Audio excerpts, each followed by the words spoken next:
German line up 100 kilometers up the internationally recognized line of space, and he's going to come back a freshly minted astronaut. Cannot wait for that. Now, we are at T-minus 15 minutes to go until launch. We are in a brief hold here, and while we're in a hold, why don't we turn it over to New Shepard and watch the rocket as she gets ready to take these 4 astronauts to space and back.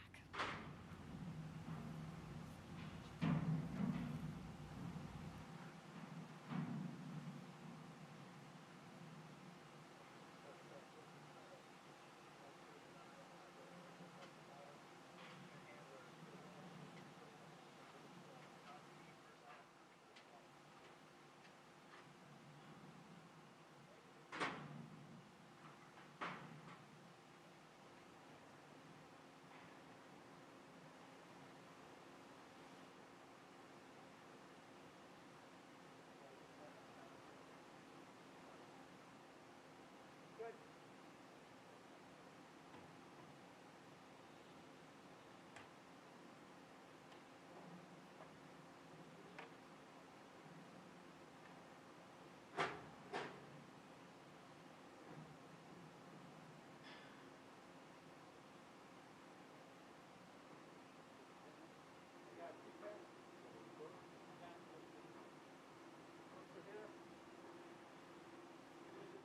Enable. That switch is checked off. We're not fucking this up today.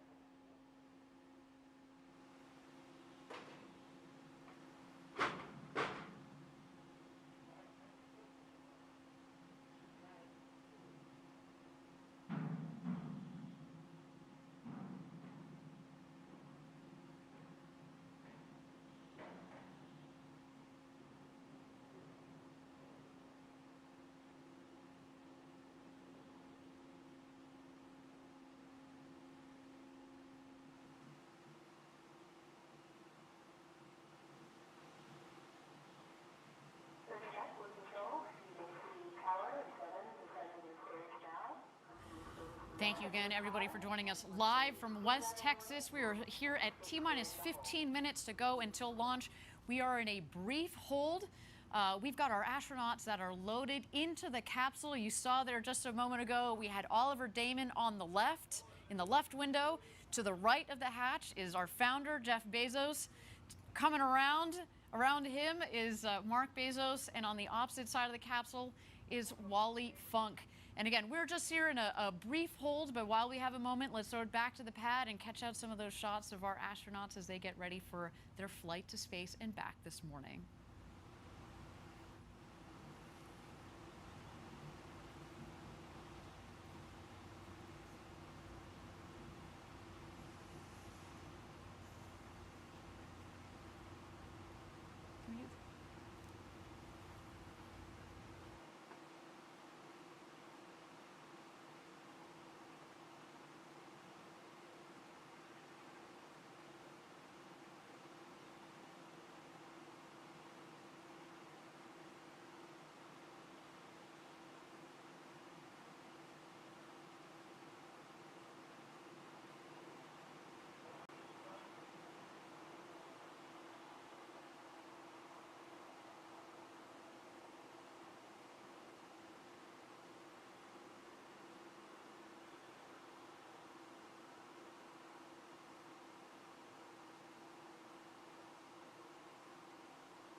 Thank you again, everybody, for joining us live from West Texas for New Shepard's first human flight. We are at T-minus 15 minutes. We are in a brief hold here.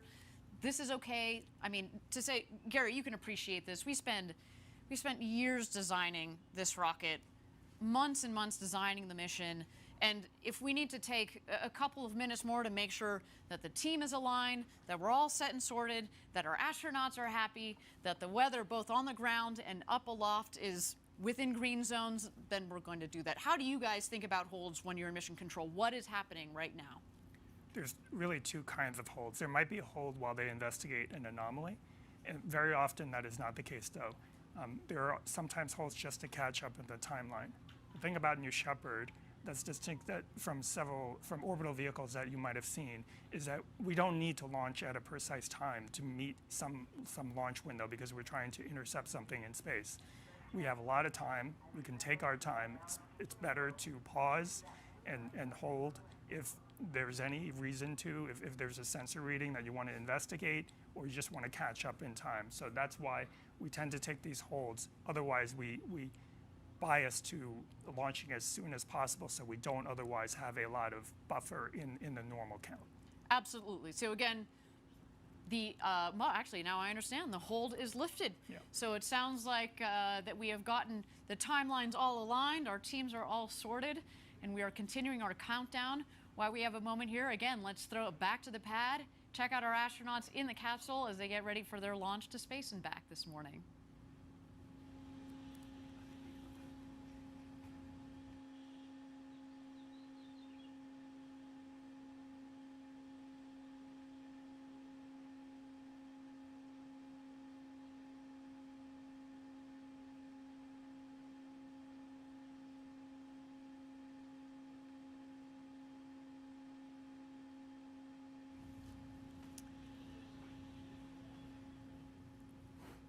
All right, everybody, we are at T-minus 14 minutes and 5 seconds to go until launch here. Got goosebumps going already. Again, the adrenaline is building and the energy is building up here as the clock ticks down. And while our astronauts and our teams are going through the final checks with our crew member 7 and the launch team, let's talk about seeing Earth from space and how it changes you. And we're very fortunate here at Blue Origin to have several NASA astronauts that are working with us, and they've logged hundreds of hours in space, and they offer a keen perspective on what our first human flight astronauts are just minutes away from experiencing. I find it's very interesting that people can look at a picture of Earth taken by an astronaut, but they don't get that change inside that actually being there in space gives you. It is one of those things that you kind of have to do. The perspective from space is a really fantastic one. You can see things that you never thought you'd see from Earth. It really can't help but change your life. It changes your perspective. Having that kind of an experience makes you feel smaller. You really do come back with a sense that the Earth is a closed environment. Everything we have here to eat, breathe, drink, it's all traveling together. And looking at the blackness of space and looking at the surface of the Earth and seeing that almost nothing separates those two. All of humankind is on this one small rock, protected by this thin, fragile little layer of air. It makes you realize that the planet is, in fact, a giant spaceship traveling through space that's home to 7 billion of us. And I think every astronaut who goes to space is changed by it in some way. They've actually documented a change in core values in almost all astronauts from before the flight to after the flight. And as millions and millions of people begin to get this experience, I think the knowledge on Earth and a different understanding about our planet will gradually occur.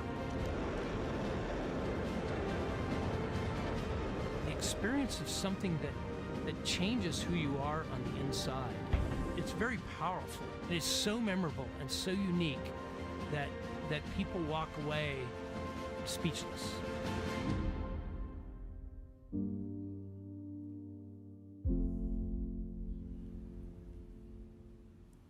Incredible stuff. I hope one day I get to experience that, and I know obviously the 4 people that are on top of that rocket are about to do that. Gary, do you want to talk to us a little bit about today's flight profile, how they're getting up to space over the Kármán line and back home down here to West Texas? Absolutely. So T-minus 0 is the time that we... Actually, Gary, if you don't mind standing by, I understand that we are ready for our go, no-go poll. No. This is the flight director. New Shepard is go for launch. Booster, commence similar count. Wilco flight. Controller, strap UHF voice.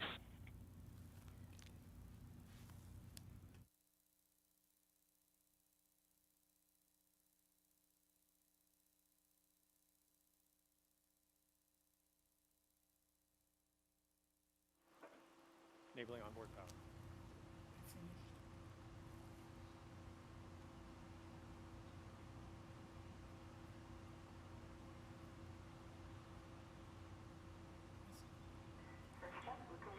All right, thank you everybody for joining us again. Sorry about that. So we got so caught up in the flight profile and the perspectives from our NASA astronauts. We just caught the tail end there of the go no go poll, but I'm hearing that we're looking good for flight today. So let's get back into that flight profile, Gary, that you were telling us about here.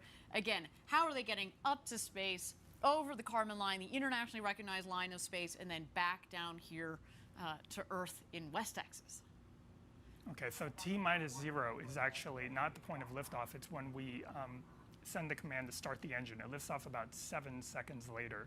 It will ascend for about 2.5 minutes and then shut off. It goes through what we call MECO, main engine cutoff.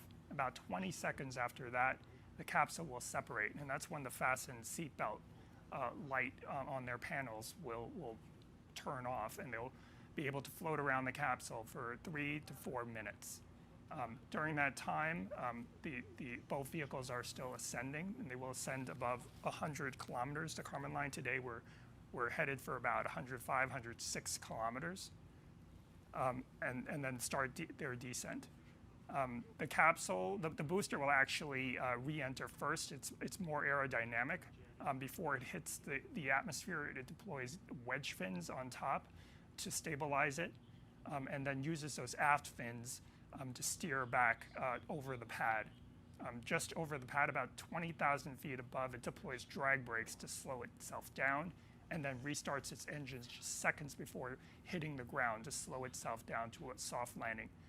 The landing legs will come out just seconds before landing. It might do 1 or 2 maneuvers to make sure that it's over that pad, and then it will touch down softly. Meanwhile, the capsule will continue its flight. The astronauts will strap back in before hitting the atmosphere, get back in their seats. There'll be thrusters that will stabilize the capsule just to prevent it from rocking too much, and then parachutes will deploy about 10,000 feet above the ground. First drogues will fire, and those will extract the mains. And then finally, a landing will occur on a cushion of air, which will fire just about 6 feet off the ground.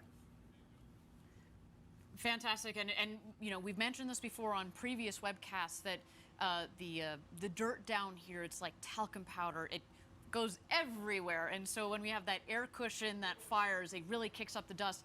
But again, they're coming in at just about 1 or 2 miles an hour. It's a really nice, soft landing. And again, Gary, we confirmed we are go for launch for first human flight on New Shepard. My goodness, I mean, you've been waiting for this day for 17 years since you joined Blue Origin. What are you feeling right now, Gary? It's still hard to believe that it's actually here. I don't know if it's set in yet, but the main thing I'm feeling is I'm thinking about the entire team, past and present, the hundreds and hundreds of people that have worked on the New Shepard program, and what this must mean to them. Absolutely. It's you know, we talked about the team here.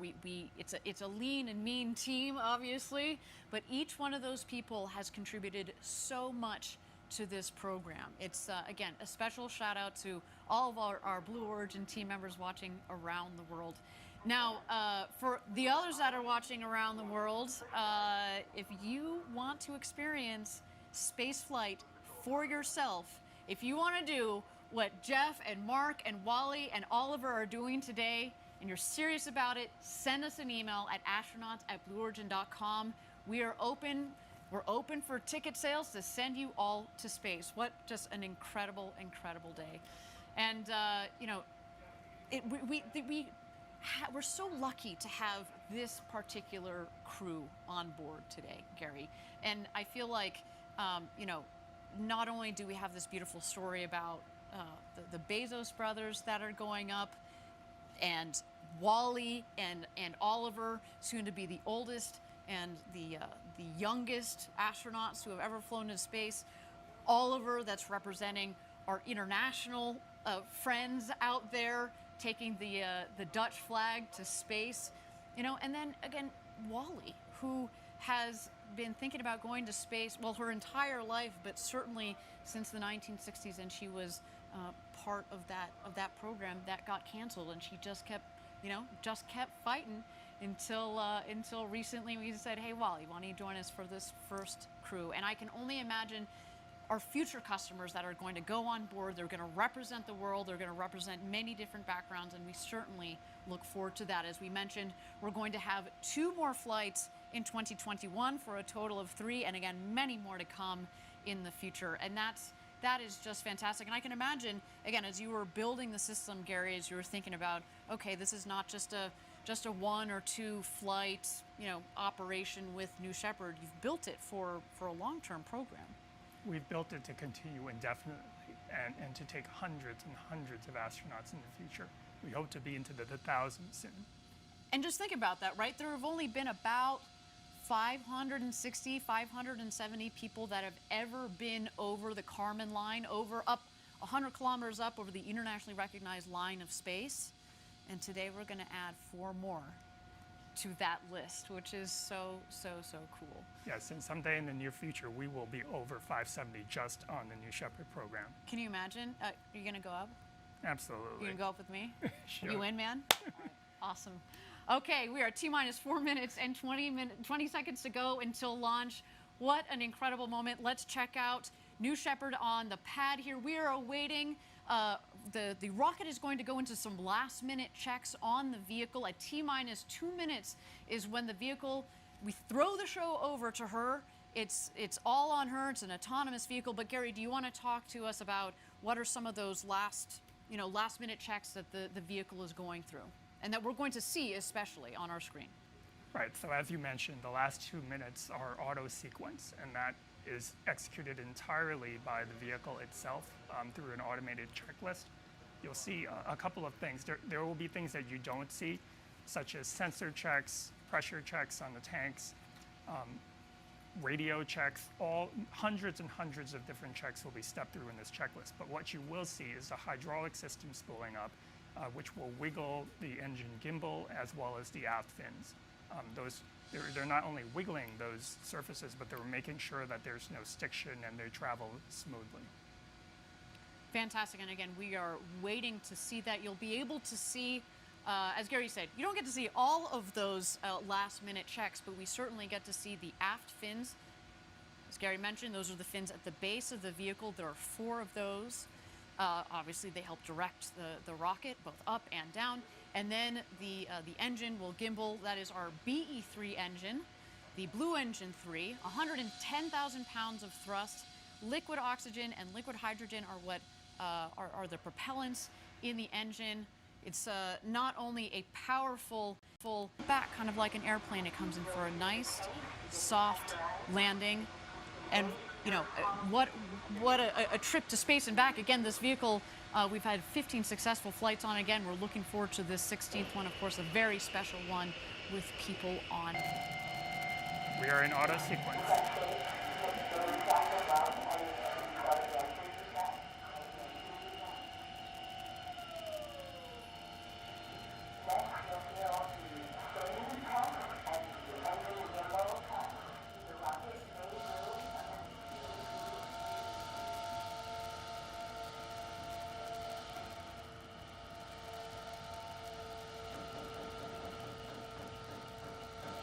Ariane, when that engine gimbal check occurs and that engine swings, they should actually be able to feel it in the cabin because it'll sway the stack back and forth.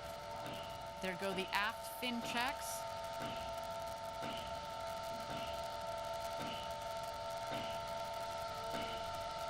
There you see the engine gimbal check just peeking out at the base of the rocket.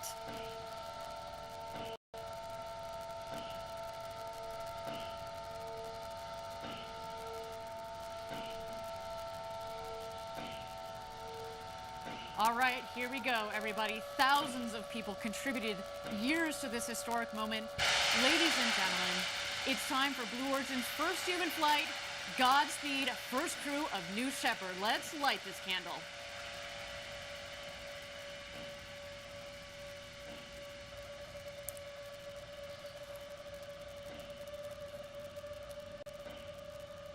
T-minus 16, guidance internal. T-minus 10, 9, 8, 7, 6, 5, 4. Command engine start. 2, 1. We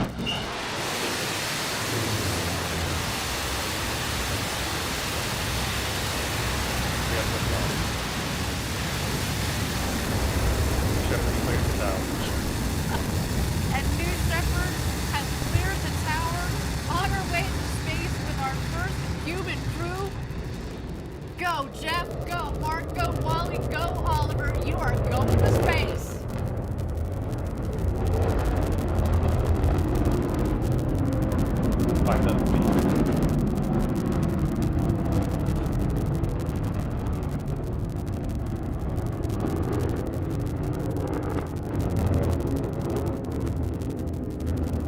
Oh my goodness, listen to the roar of the BE-3 engine. We are just about to pass through max Q, maximum dynamic pressure.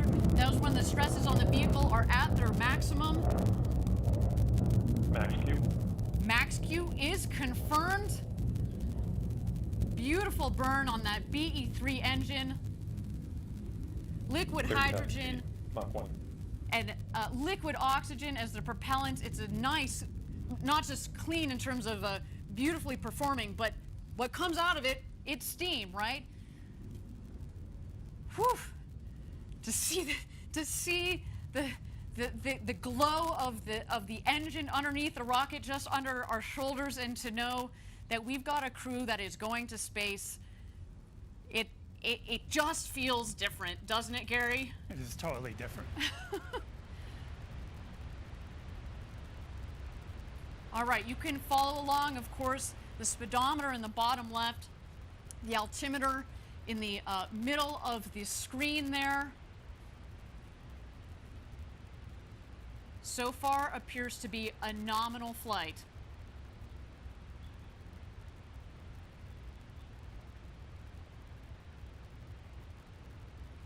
All right, coming up here on MECO, main engine cutoff. That will be followed shortly by separation. And at that point, after separation, we're gonna let the astronauts unbuckle and take in the freedoms of zero G. There is MECO, main engine cutoff. A beautiful shot down the New Shepard rocket. Look at that view.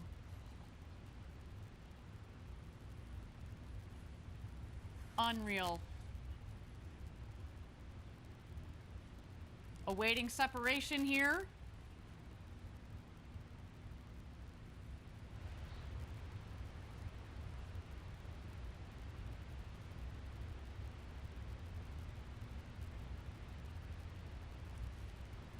And here we are. You can start to see, stand by. You're going to see the separation of the capsule from the booster itself.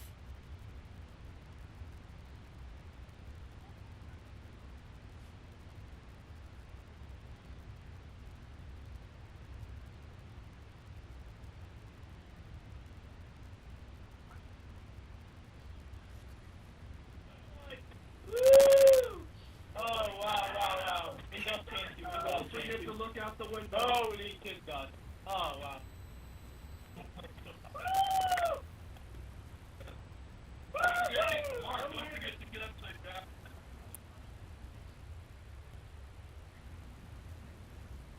And there we go. Our astronauts have passed the Kármán line at about 328,000 feet, continuing their ascent. You see the two vehicles there. When the speed hits zero, you know that they've hit apogee, their maximum altitude, and you hear they're having quite an experience. Okay, I'm gonna suck back. Woohoo! Okay. Yep. Got it this time. You just have to wait for it. It wasn't Skittle. Oh, yeah.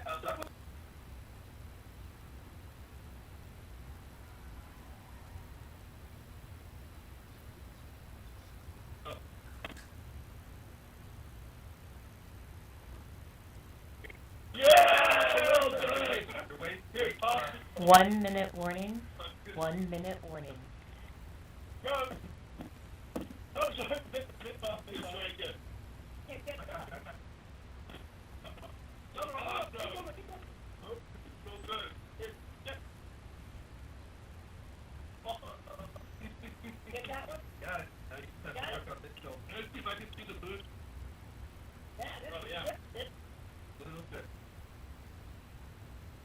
Oh, wow, you've got to take a moment to do that. Okay, get in, gotta get in.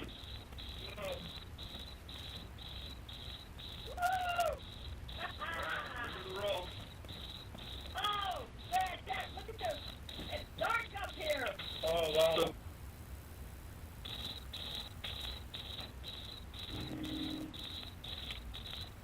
2,000 miles an hour. Everybody in? First step, status check. Astronaut Oliver. Oh, wow. Oliver, status check. Oh, sorry. Blue Control, Oliver, status perfect. ENT. Copy, Astronaut Wally. Wally. Blue Control, Wally is ENT. Copy, Astronaut Demo. Astronaut demo, everybody. Copy, Astronaut Bezos.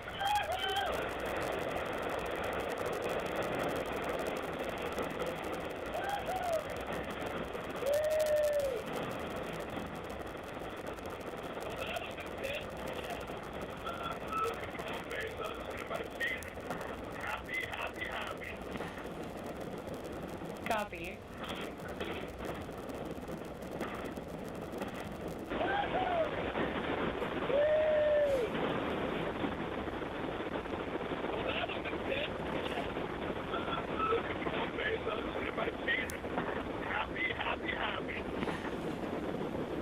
Copy.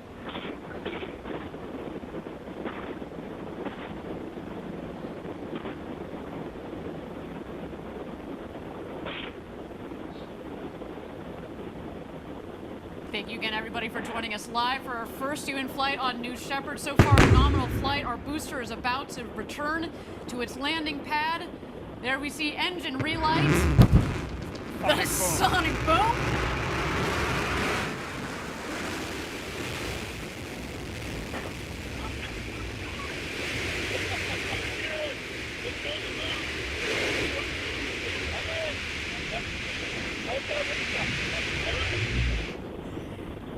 And booster touchdown, welcome back, New Shepard. A beautiful rocket that provided a beautiful flight to space. First up, your booster has landed. Booster landed. Blue Control, Bezos, that's great to hear about the booster. And there it is, our crew capsule with our 4 crew members on board. You have a very happy crew up here, I want you to know.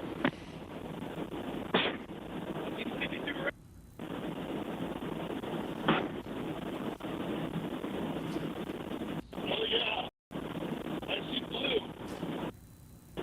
I see the big barn. Stand by drogues. Stand by drogues. Stand by main. Stand by main.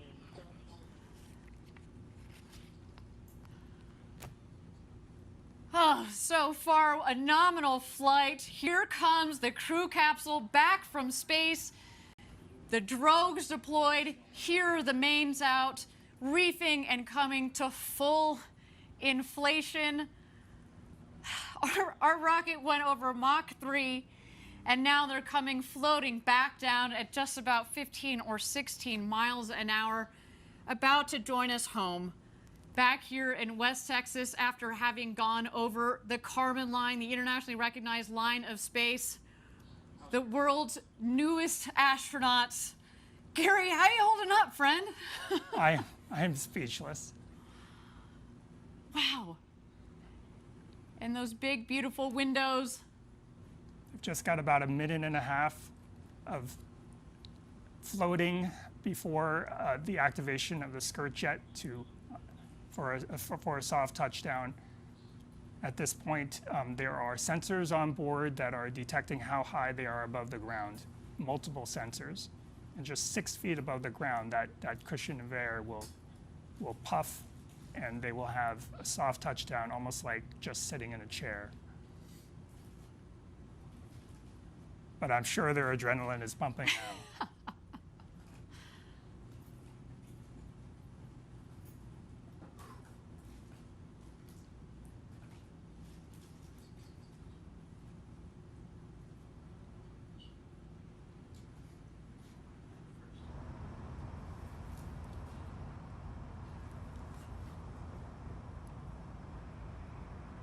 And touchdown.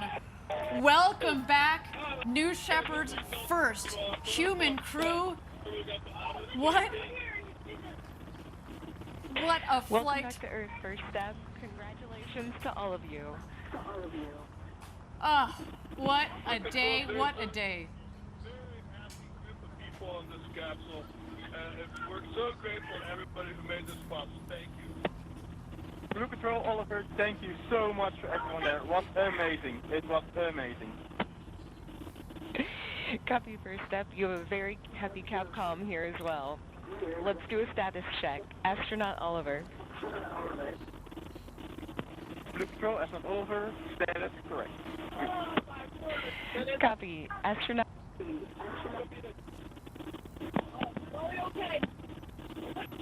Copy. Astronaut Demo. Astronaut Demo, I am unbelievably good. Copy.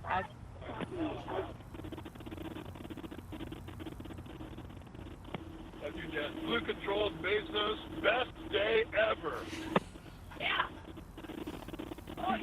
Copy, everyone. Go ahead and remain in your seats. Crew member 7 is on their way. Shortly, you will hear the capsule off-gassing.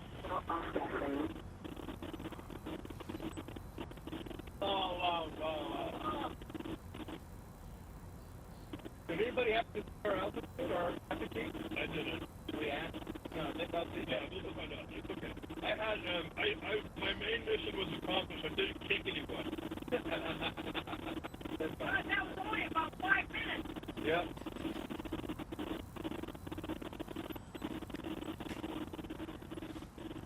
First up, Blue Control, your apogee was 351,210 feet. Blue Control, could you say that in meters?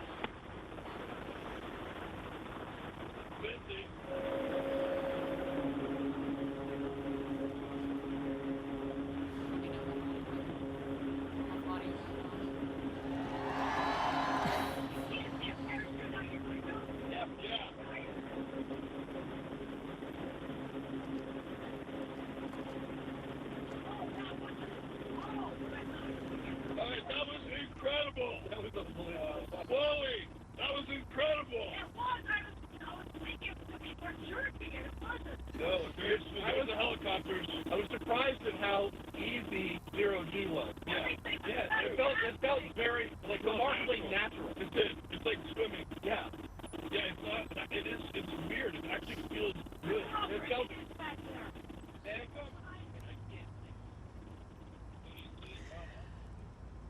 Well, what a day. You can see our the world's newest minted astronauts there on board discussing their incredible flight of a lifetime up to space and back. Wow. Our team is now preparing landing safety operations. The recovery crew has already, minutes ago, has left the barn there to go open the hatch. You can see them there. They are arriving at the capsule in the Rivians. You can actually also see that the parachutes fell very close to the capsule. It means that there's not much wind out there. It was a beautiful, beautiful day. Not too shabby, Gary. What do you think? No, it was picture perfect. And it sounds like it landed pretty much exactly where we predicted. That's how they can get to it so quickly. They start moving even before it landed based on on the prediction of landing, we use weather balloons that we launch throughout the morning, and that gives us a very good idea of where it will land, which is within 1,000 feet. What you're seeing that they're doing right now is Kevin Sprague, crew member 7, is just making sure everybody is okay and gives them a thumbs up. They're also grounding the vehicle.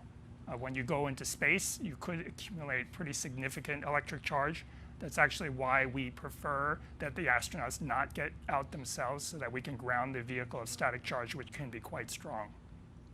Excellent, and I think there that Kevin Sprague, our crew member 7, has given the thumbs up for all of our astronauts that are on board there. Again, Jeff Bezos, Mark Bezos, Wally Funk, and Oliver Daemen. What an incredible day. You heard them on the audio. Best day ever.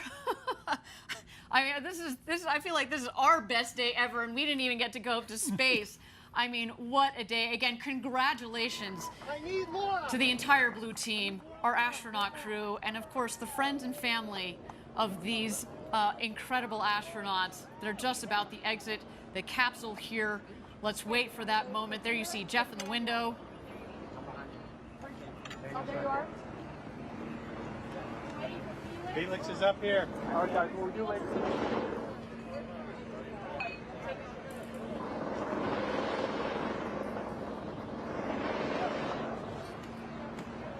I got a main line in front of the hatch.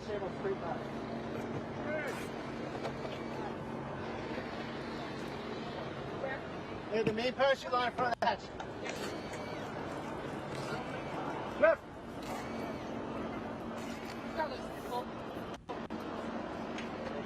Okay, take the side, take the side.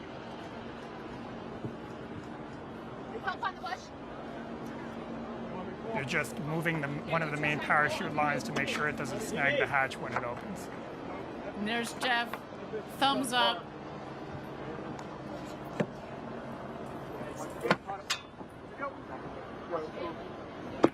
CC safe, Jimmy. You heard there, the CC is safe. No, I got it. No, I still had it on the side.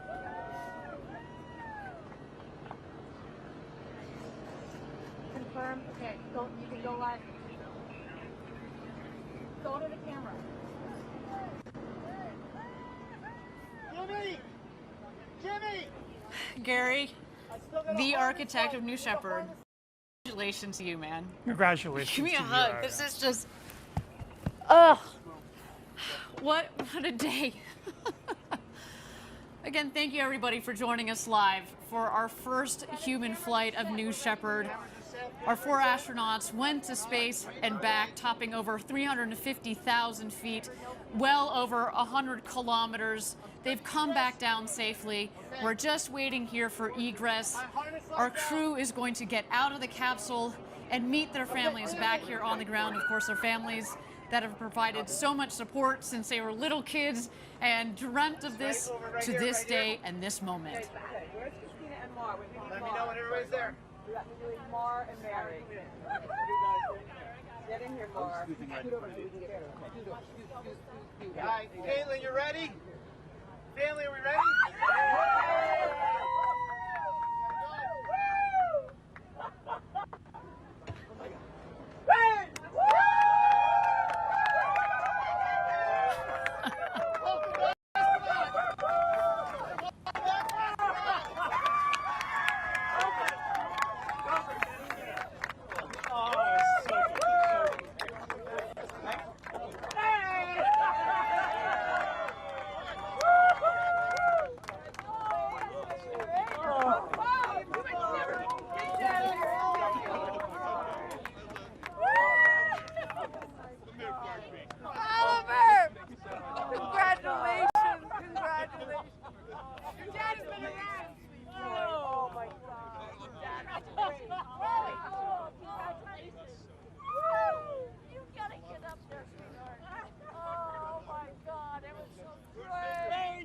What a day again here, a successful launch and landing of the New Shepard rocket and crew capsule with our first human flight crew there, Jeff Bezos, Mark Bezos, Oliver Daemen, and Wally Funk.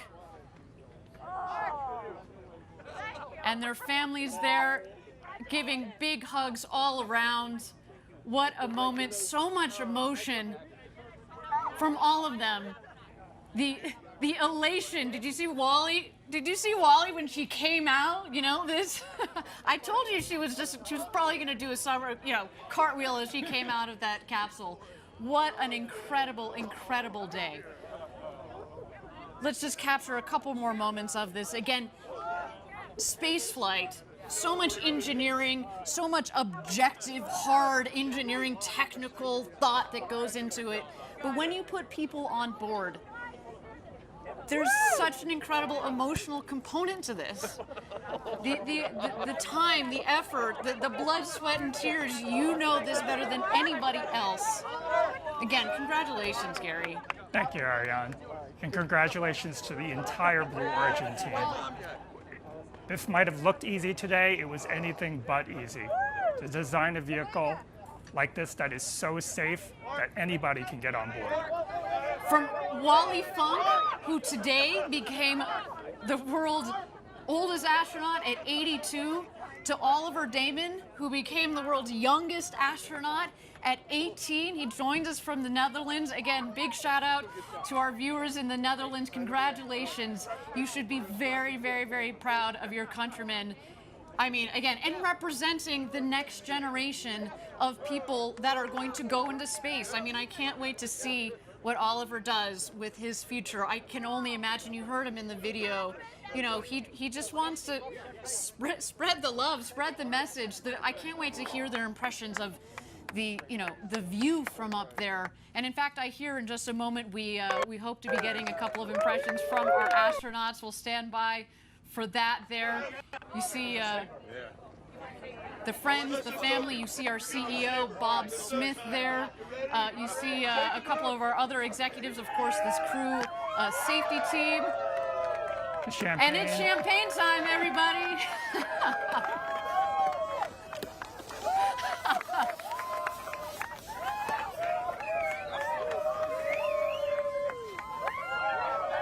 It's the only proper way to end the space flight. Exactly, the only proper way to end a space flight with a champagne shower. And man, that is, let me just tell you, that is the beginning of the celebrations. There is a lot more to come. We are, again, not just the crew and the families, but everybody at Blue Origin who has made the historic day possible.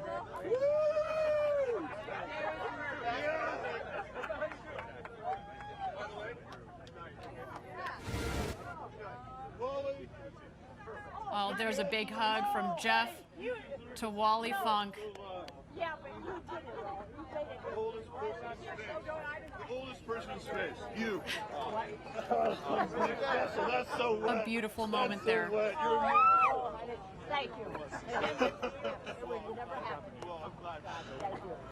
For a woman who was denied her opportunity to go to space in the 60s, she had to wait to the 2020s, but man, it was worth the wait. There you see the Bezos brothers hugging it out. Oliver Daemen, you saw him earlier giving his father a big hug. What a moment. You saw the first hug when Jeff came out of the capsule to his mother, Jackie, followed by his father, Mike. I mean, again, what a day. What a day. To the thousands and thousands of members of Team Blue, you contributed to today as well. I know you were all hugging it out back in Kent, Washington at our headquarters near Seattle, sending you guys a lot of love from down here in West Texas. What a moment.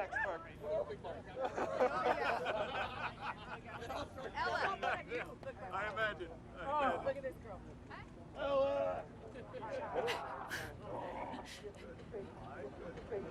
I mean, granted, you know, Gary, we weren't in the capsule, but my favorite part was hearing, you know, the hooting and hollering and the laughing. You know, Jeff is known for his big, boisterous laugh. I mean, he's having the moment of a lifetime here, and you can only imagine as they were floating around up there. You saw them say, gosh, look at the views.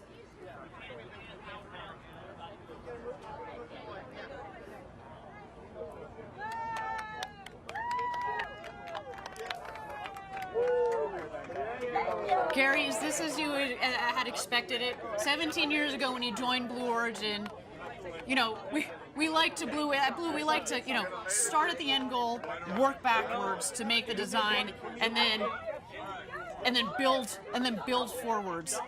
When you sat there 17 years ago with the very small team at the time at Blue, is this what you would imagine? It's certainly what we hoped for, but with the size of the team, when I joined Blue Origin, there were only 20 of us in a warehouse, and it would have taken a huge leap of faith to think that we could have gotten to this point, but we have. Just incredible. You know, I've been here 7 years. We were at 300, so man, you got me beat by a lot there. But you know, I can remember when I joined the team, and we were talking about the moment, the day that we were going to fly people. You know, you talk about it, but it's here and it's now. And I remember we were talking about, okay, well, what will this video look like, and what will that video look like? It doesn't compare. It doesn't matter. This is real. This is so much better than anything that we could have ever imagined. The emotional component to human space flight. We've had 15 consecutive test flights, which, as you said earlier, is why we knew that we were ready to put people on board this rocket. And that's what led us to today. To know that we could do this safely, and to give people the experience of a lifetime. And I think based on what we see there, I think you know, job well done, sir. Job well done. And not only did we do it today, we can do it again and again and again and again. Precisely. Absolutely love it. That was amazing. Everybody, I want to thank you all for joining us from around the world for today's Blue Origin historic first human flight. It's been a moment for the ages, and guess what? We're just getting started. We've got 2 more flights this year and several more in the coming years. I want you to join us a little bit later today. We're going to have a live press conference on our website. You're going to get to hear the firsthand impressions from our 4 astronauts that went to space and back. But to all of you out there, if you like what you saw and you are serious and interested about reserving your seat on a future rocket ride to space and back with New Shepard, we've got some exciting news for you.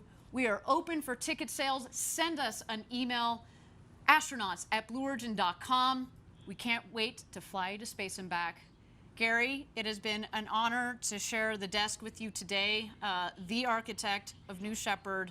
Thank you so much for your insights. Thank you so much for all of your hard work and all the hard work of your team that has made today possible. Thank you, Ariane. It was unforgettable. Absolutely. The road to space is being built, everybody, and we took a huge step today. But we also need your help. If you're interested in learning more about Blue Origin or joining our extraordinary team, please visit our website. And if you'd like to commemorate today's historic launch, we also have some mission patches for you there. And that's also where you can get some apparel, some collectible gear. It is all there. Look at that sweet patch. So beautiful with the names of our new astronauts. What a day. Everybody, my name is Ariane Cornell. Thank you so much for joining us. It has been a pleasure and an honor to be your host. And of course, until our next launch, Gradatum Ferociter.